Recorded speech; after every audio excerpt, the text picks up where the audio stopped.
Hey, what's going on, black people? I hope you guys are having a good day. My name is Dr. Boyce Watkins, and welcome to drboycetv.com, the home for intelligent black people.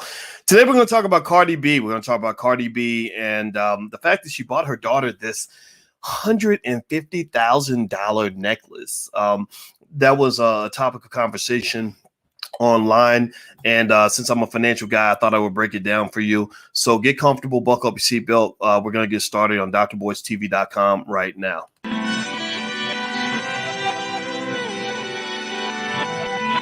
Here we are, clan the isms, cataclysm, great. Our people out here struggling, trying to make it in this state. Everybody out here doing it, but we the ones who late. Now family, we the ones who gotta delegate. Get that money in the power, never be fake. Stick to cosign for 3. What did he say? Create jobs, support our own. Educate the same and buy back your home. Got 3 degrees, triple 10. 3 PhDs, now we on the CNN. DBTV, let's talk about negligence. Ignorance is bliss, but we can turn it to intelligence. Believe none of what you hear, half of what you see. Let's break it down here on Dr. Boyce TV. Here we are. Hey, what's going on, guys? Welcome to drboycetv.com, the home for intelligent black people. My name is Dr. Boyce Watkins, and I want to kind of talk to you guys about something that I saw today that I thought was really interesting. Now, just so you know, I want to warn you that if you're not black and intelligent or want to be intelligent, you might want to get out of here, because this conversation is only going to frustrate you. It's only going to make you mad. You're going to say, oh man, what's this dude? He over here hating. This dude over here hating. Why he hating? Why he hating? Well, just call me hater of the year. I want to be the biggest hater on the planet, because sometimes in order to do what's right and to talk about what's right, you got to be a little bit of a hater. My goal is not to fit in. I'm not trying to fit into a culture where our culture is losing. Our culture is not, we're not succeeding in the world economically. We're not where we want to be. Our kids are graduating from high school, can't halfway fucking read. and you want me to fit in with that? So I'm looking for my fellow misfits. I'm looking for the black people who feel like they were born on the wrong planet. I'm looking for the black people who believe that there has to be a better way. I'm looking for the black people who want to elevate. I'm looking for the black people that want to break generational curses. I want to be around the black people that want to do better. I want to be around the black people that want strong families. I want to be around the black people that want a solid community. I want to be around the black people who want to be what black people were before white people fucked y'all up. So if you are in that category, say I. All black people who really want to be truly black, say I.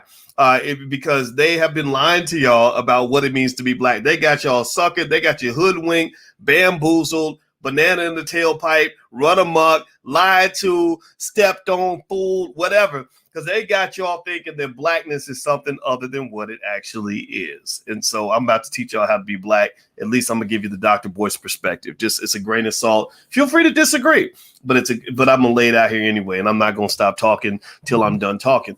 Now, here's the deal. All right. So Cardi B, how many of you, give me a yes or no if you saw Cardi B bought her daughter, speaking of culture, her daughter, I believe her daughter's name's Culture, bought her daughter Culture this necklace that costs like 150 grand, right? Literally, it's $150,000 necklace.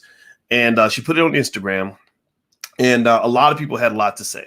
Some people thought that it was, that it was wonderful. It's great. Oh my God, you love your child. And then some people were like, what the hell, man? Like $150,000 necklace for your daughter? What? Come on.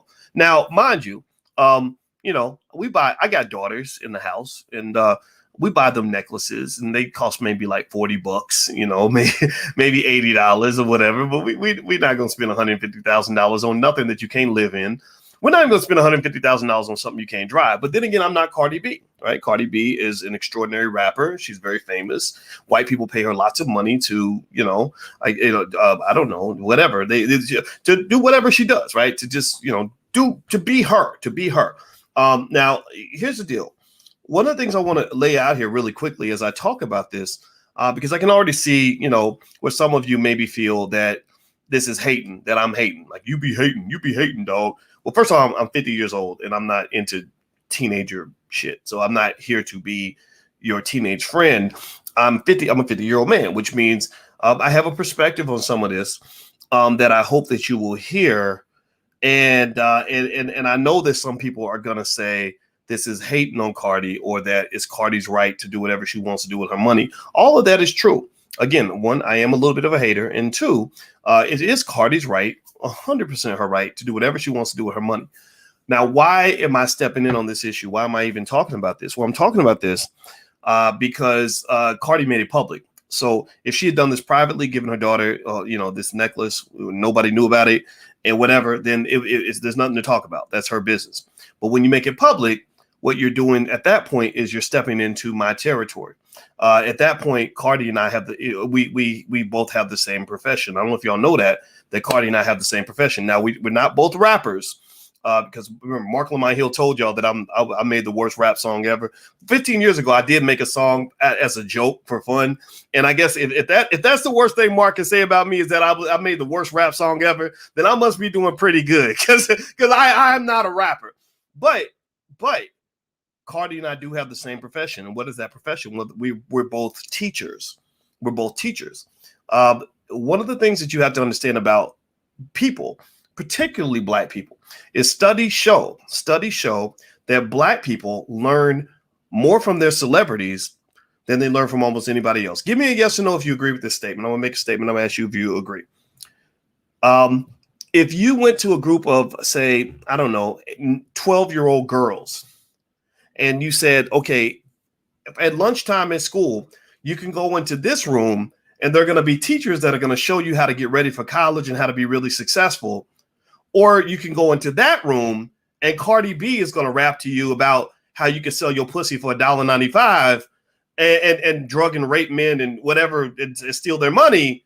Which do you think? Do you think the children would choose Cardi? I believe that Cardi's room would have more kids in it than the teaching room, right? So over here, it's like education, knowledge, empowerment, success, even wealth. We're going to teach you about even wealth. But over here, it's, I'll teach you how to sell that WAP for $1.95. Me and Megan Thee Stallion going to get on our hands and knees and, stick, cucumbers down our throat and show you how to drop it, how to really be like a super hoe by the time you're like 12 or 13 years old, right? Like that's what it is. Like that's what your children really are getting. Like in case you don't know. And again, I probably sound like the biggest hater in the world when I say these things, but if it's true, I gotta say it. And you being mad that I said it doesn't make it untrue. Do y'all get what I'm saying? Please, I hope somebody understands what I'm saying. Because I lose a lot of friends when I talk like this, but I'm a Black father and I gotta tell the truth. So here's the deal. Please hit the thumbs up button, by the way. Please hit the thumbs up button. So we were talking about Cardi B this morning, and I mentioned that she bought her daughter Culture this $150,000 necklace, which again, I agree with you, it is her business. But when she mentions it publicly, it becomes all of our business, because what you're talking about is education. You're talking about her as the teacher, where she's teaching people what to do with money. And I know it sounds ridiculous. You shouldn't be learning anything about life or lifestyle from a rapper. And even the rappers would agree with me. I have a lot of friends that are rappers. I was on the Ghetto Boys podcast the other day, and I love Willie D. I love Scarface, love those guys. But one area that I have to step in on, because I'm a scientist also, is I can show you 1,001 studies that will reveal to you that rappers are the biggest teachers in our community. A lot of what you see in your community in terms of behavior and choices is driven by what is glorified in the music. That's why whenever Joe Biden was looking to talk about the Black condition, he didn't go to the scholars. He didn't go to the political scientists. He didn't go to the academics and who study this for a living.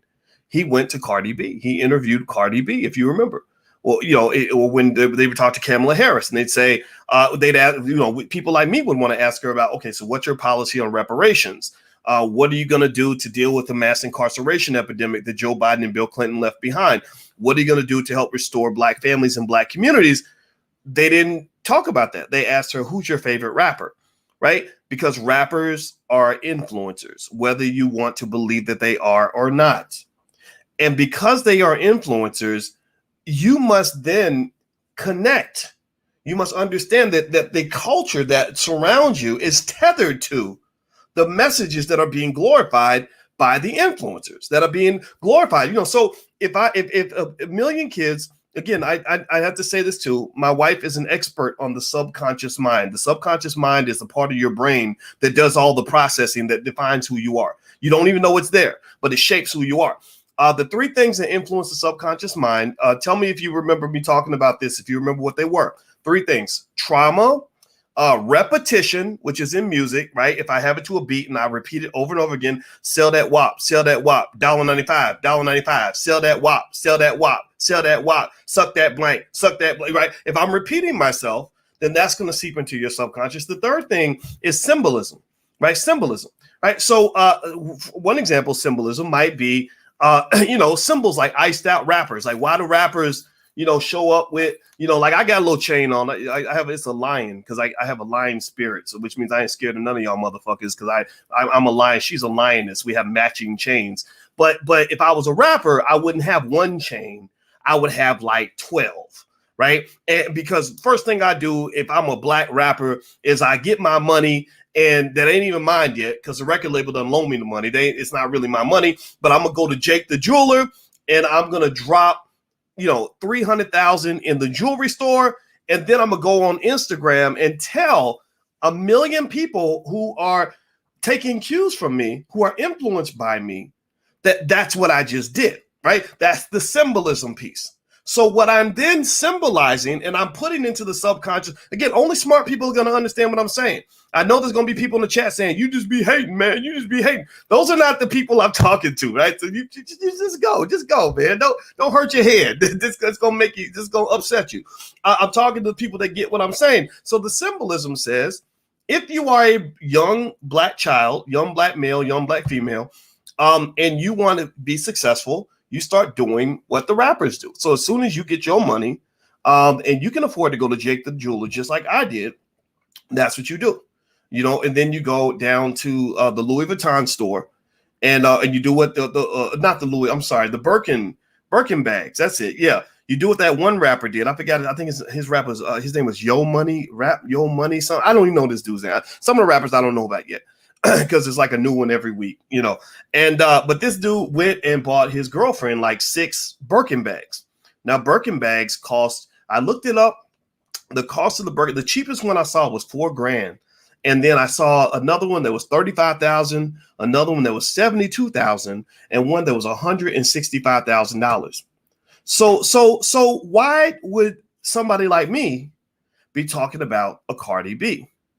Well, because I'm interested in anything that is affecting the economic behavior and the economic psychology of Black people.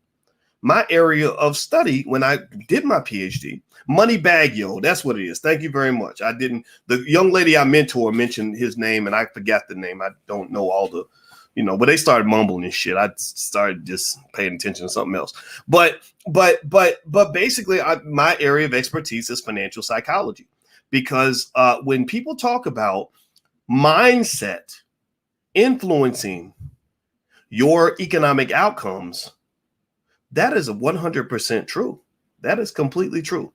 People who think like wealth builders have wealth. People who think broke are always going to find a way to be poor. Doesn't matter how much money you give them $18 million, they're going to be poor again. But yet that is in contrast to the narrative that you're fed. The narrative that you're fed is that the reason that you had money and don't have money anymore is because you're black and stupid and white people took it all from you. When the reality might be that a different form of white supremacy, a more insidious form of white supremacy, led to you being influenced by people who were economically destructive. So you are emulating their behavior and therefore all your money is now gone. That's why BET is just like the Black News Channel. It's this white-owned company that pretends to be a black company, right? It's not a black. BET is not a black-owned company. It's owned by a bunch of by Viacom, which is run by I forgot the name of the family. It's some bunch of white people.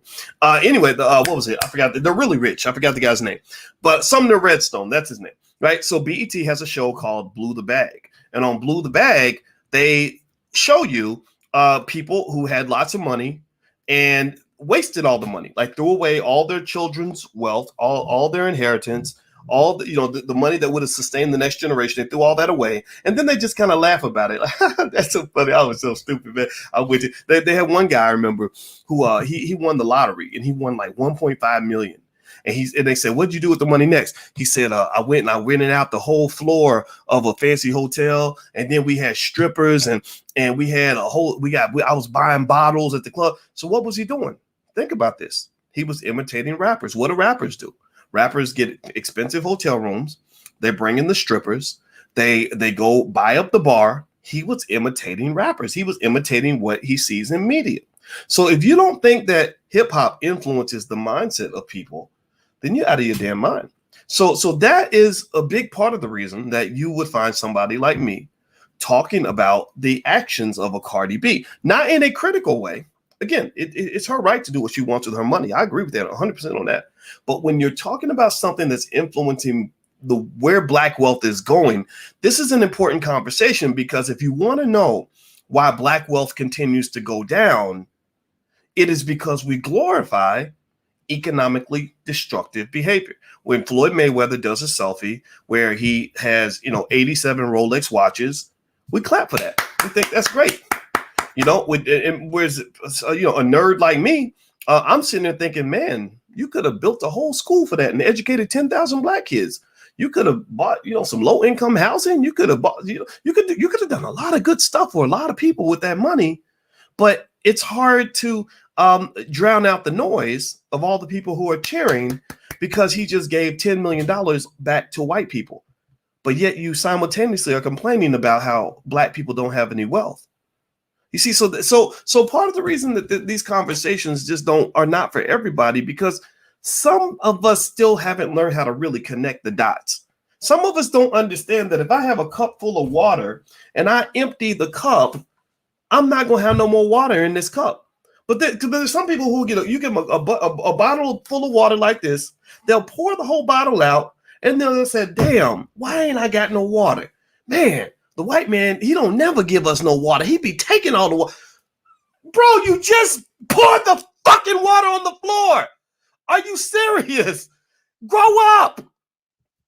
Stop yelling, boys. That's not very nice. Do me a favor. Hit the thumbs up button. Hit the share button. Hit the subscribe button. I want to remind everybody, tonight the book club meets. We're reading the book Black Labor, White Wealth by Dr. Claude Anderson. You can join the book club totally for free, and you get free access to my life class at blackkeystogreatness.com. Does not cost you a penny. It is lifetime access. We're covering Black Labor, White Wealth. We're on page 15. So and after that, we're going to do Powernomics. So if you'd like to join us, go to blackkeystogreatness.com. So let's dig deeper into this Cardi B thing.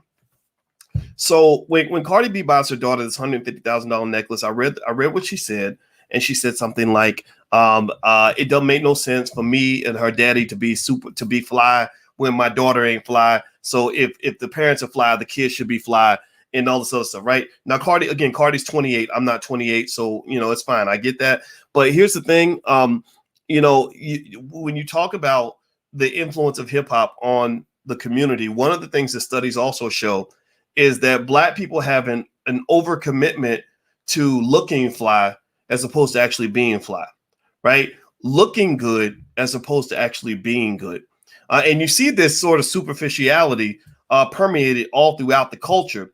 For example, when you talk about even masculinity, you have a lot of men who know how to look masculine, but they don't understand how to actually be masculine, right? Looking masculine means playing the part. It means that I'm going to take a selfie. Maybe I have a cigar and I have a bottle, some sort of glass with something brown in it. Like I'm drinking liquor and I'm drinking and smoking because that's what I think men do. Or I tell you about all the women I had last week or whatever, or I thump my chest or I get some big muscles and take my shirt off or whatever. That all appears masculine when really masculinity is much deeper than that. My father, who's an extremely masculine man, he's definitely a manly man, but he also taught me a lot of other aspects of masculinity, like discipline, like if you make a commitment, you follow through on your commitments. You take care of your damn kids. You protect your damn woman. You love that woman. You can become vulnerable to that woman because you love her so much and you want to protect that family, right? There's a sturdiness that comes with masculinity that a lot of guys don't get because they learn from rappers that it doesn't matter what's really beneath the surface.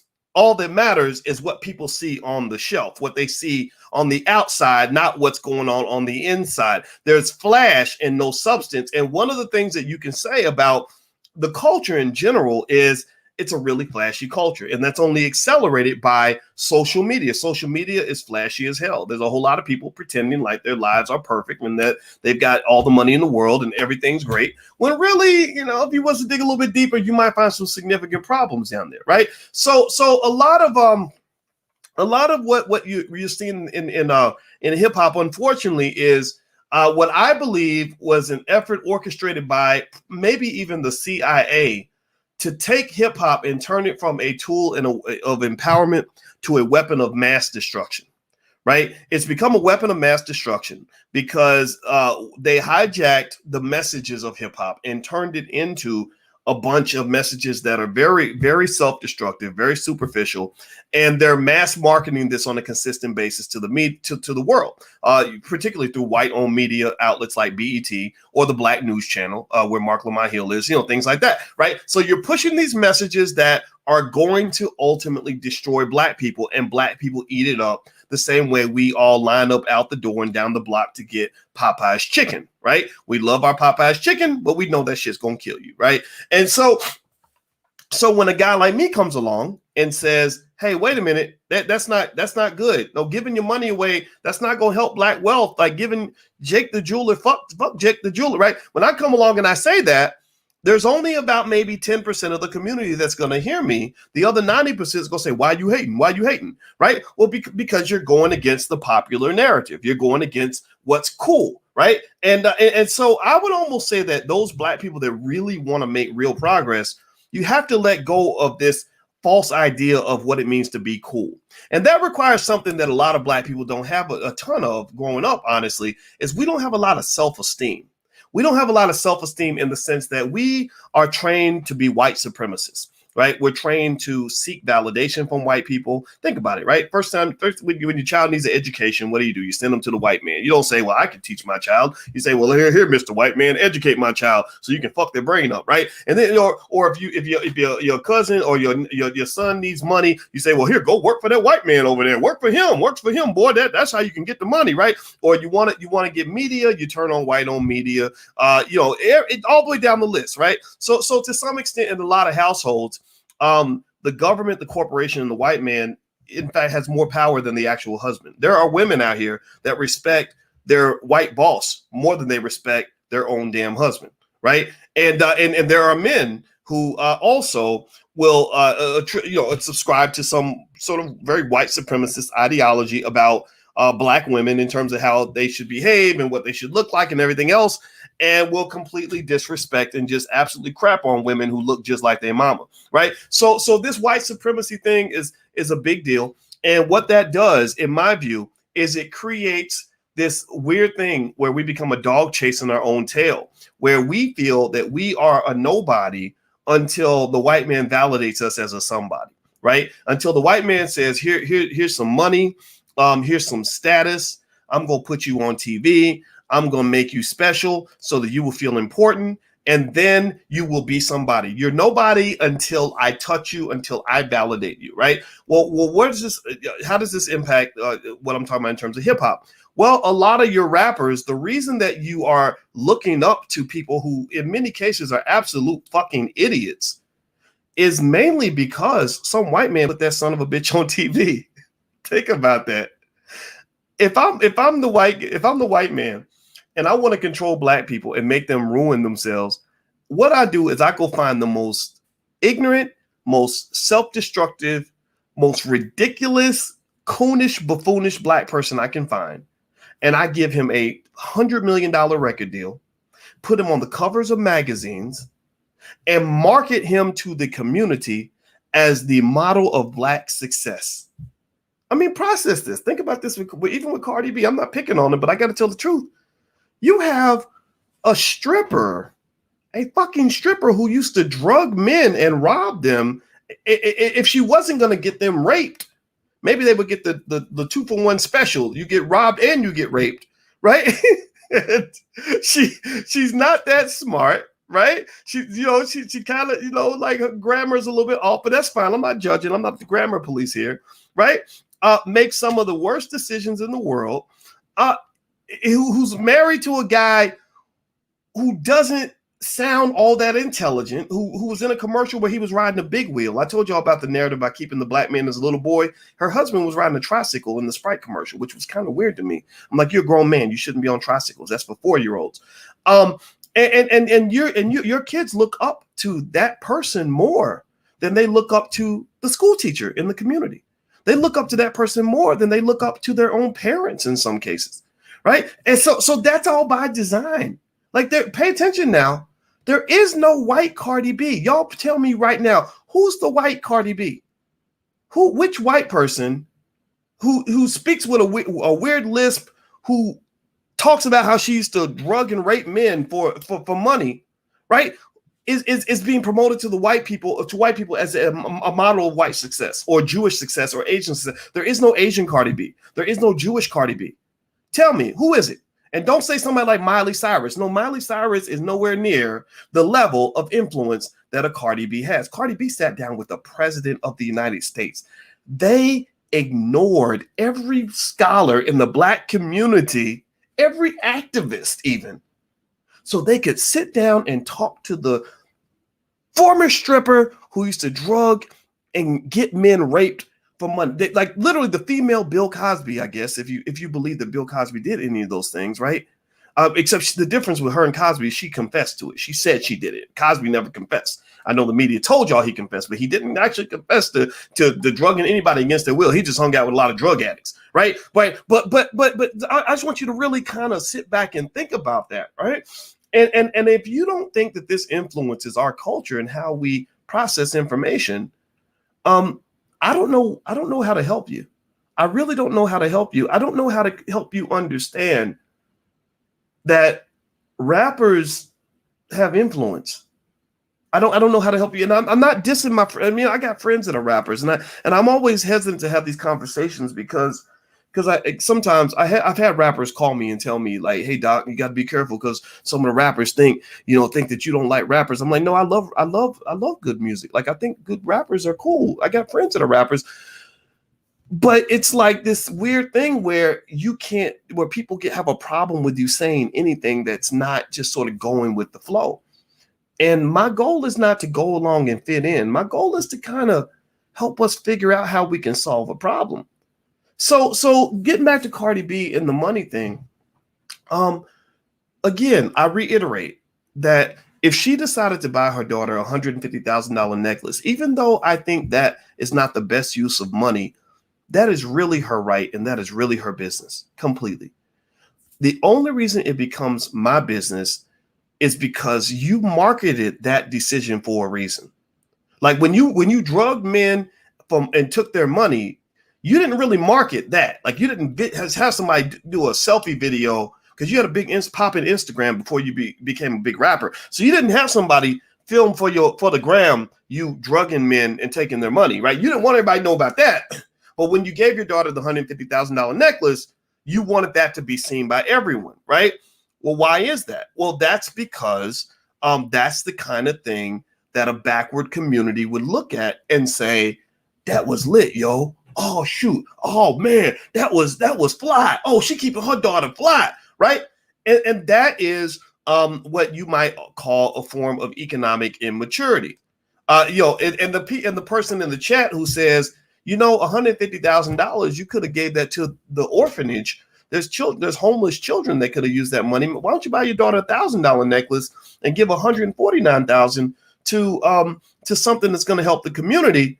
Then you become the hater, right? Or if you say, maybe you shouldn't encourage people who don't have a lot of money to want to imitate your behavior, because you can't tell me that there's not going to be somebody out there who's going to use that same logic. If I'm fly, my daughter's going to be fly. So maybe you're not buying your daughter a $150,000 necklace, but maybe you're buying your daughter a $10,000 necklace because that's the most you can afford.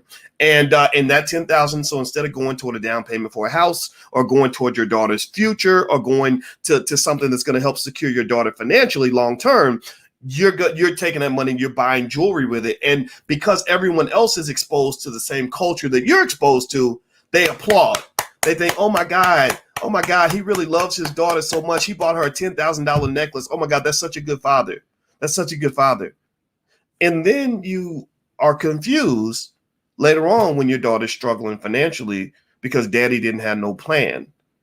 Daddy's only plan or mama's only plan was to buy the daughter the $10,000 necklace or to give her, because y'all seen this. You saw the lady who did the prom for her son, and she got him a camel and a Ferrari, or so, I forgot. It was something crazy. She spent $250 million on prom, something like that, right?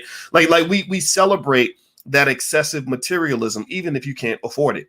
Now, again, I want to make it clear that I am not anti-fun, right? I'm not anti-material stuff. If you want a nice car, get you a nice car. If I told you not to get a nice car, I'd be a hypocrite. Me and my wife both have luxury cars.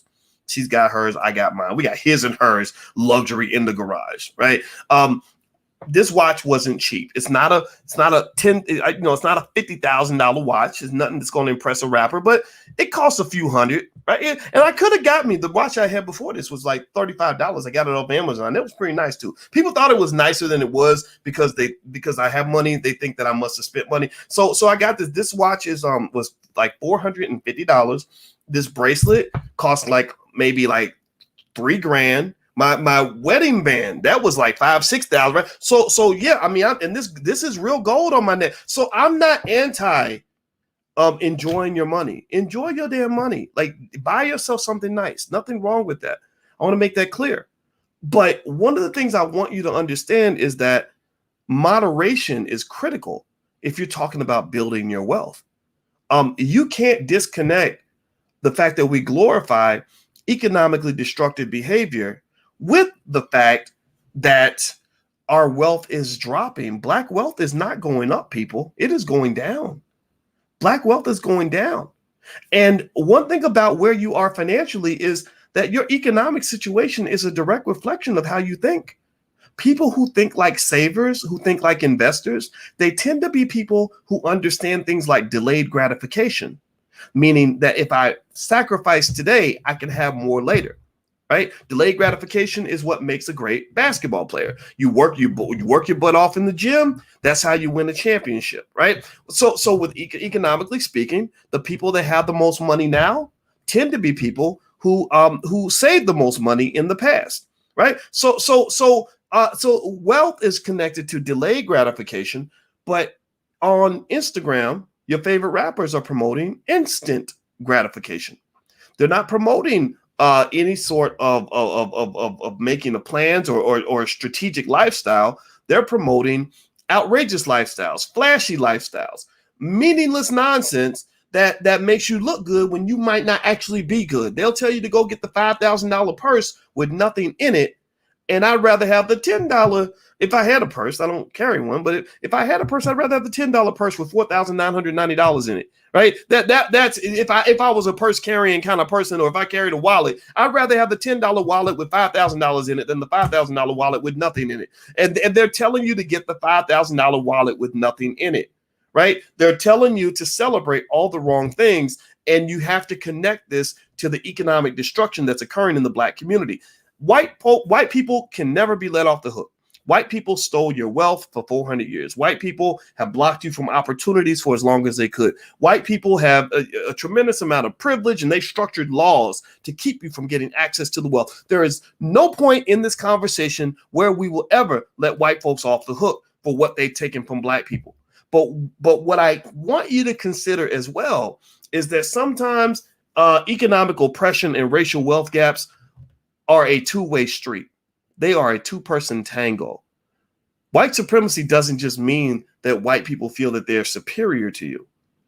White supremacy is also contingent on the idea that you have defined yourself to be inferior in your thinking and in your behavior. And some of our people, and I'm sick and tired of glorifying inferior thinking Negroes. I just can't. I have no interest in that. I don't want to play that game with you. I'm not trying to fit in to some nonsense just because somebody did it on TV. And that's where I think, and I'm really begging, I'm absolutely on my knees right now mentally. I'm on my knees begging you to stop it, to just speak up against the nonsense, to just kind of say, no, that's stupid. No, if I got 150 grand, I'm gonna buy my daughter, I'm gonna get her a trust fund and some assets, so she don't have to go up and become some white man's slave in order to pay her bills. Or and then I think I saw somebody else say that, that you should spoil your child. Children should be spoiled. No, they shouldn't. No, they shouldn't. I got kids. Don't spoil your fucking kids, because if you spoil, you know what spoiled kids become? Spoiled kids grow up into spoiled adults.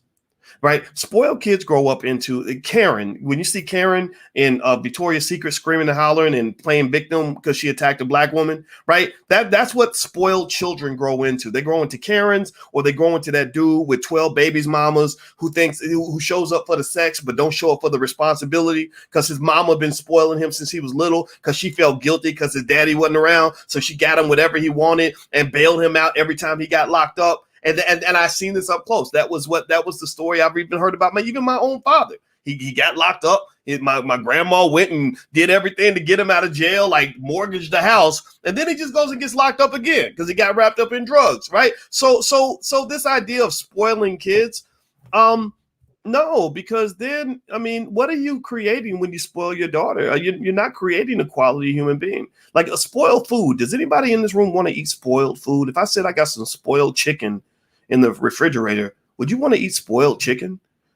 No, nothing spoiled is ever good. And the thing about a spoiled person, when I think about my daughters, if I treat them well, I treat them with dignity. I teach them to have self-respect, but I also teach them to have accountability. And I say, look, I want every man that engages with you to treat you the way you deserve to be treated, because that would be a problem if they don't, because then they got to deal with me and your daddy. I'm not their biological father, but I am their father. But at the same time, I tell them, when you meet that man who treats you well, don't you come in there acting like a damn spoiled brat.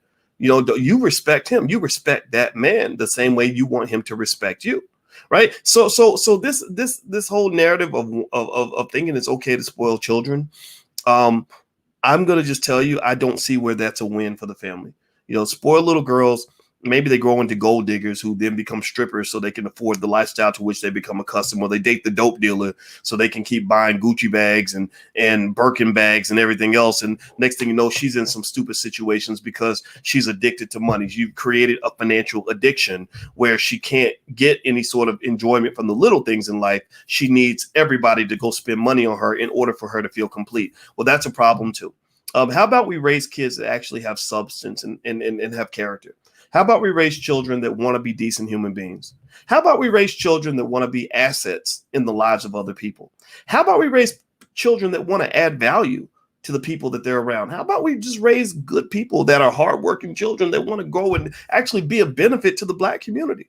What's wrong with that?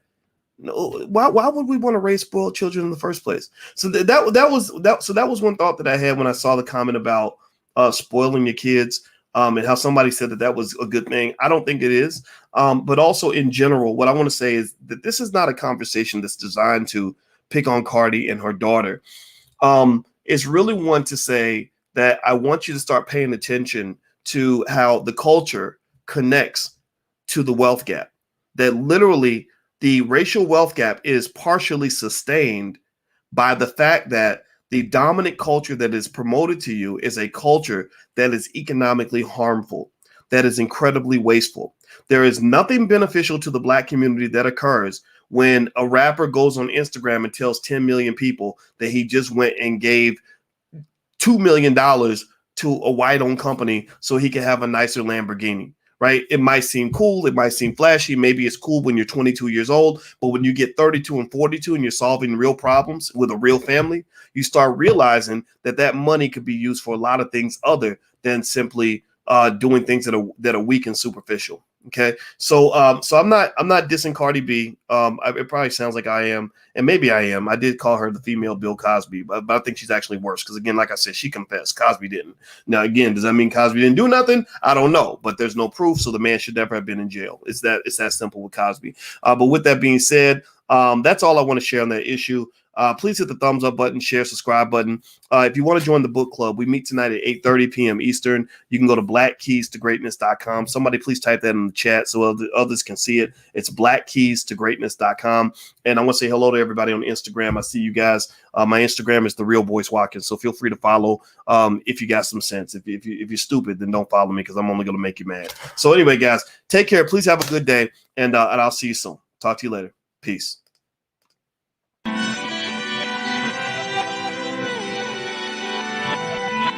Here we are, clan the isms, cataclysm great. Our people out here struggling, trying to make it in this state. Everybody out here doing it, but we the ones who late. Now family, we the ones who gotta delegate. Get that money in the power, never be fake. Stick to cosign for 3. What did he say? Create jobs, support our own. Educate the same and buy back your home. Got 3 degrees, triple 10. 3 PhDs, now we on the CNN. DBTV, let's talk about negligence. Ignorance is bliss, but we can turn it to intelligence. Believe none of what you hear, half of what you see. Let's break it down here on Dr. Boyce TV. Here we are.